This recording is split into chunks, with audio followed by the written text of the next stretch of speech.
كل من عليها فان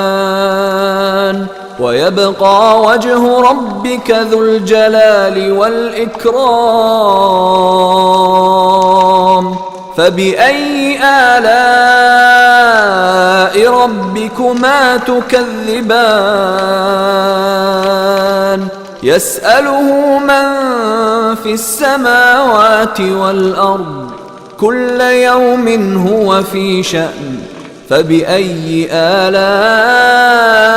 ربكما تكذبان سنفرغ لكم أيها الثقلان فبأي آلاء ربكما تكذبان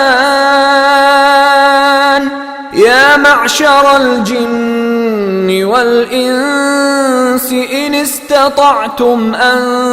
تنفذوا من أقطار السماوات والأرض فانفذوا لا تنفذون إلا بسلطان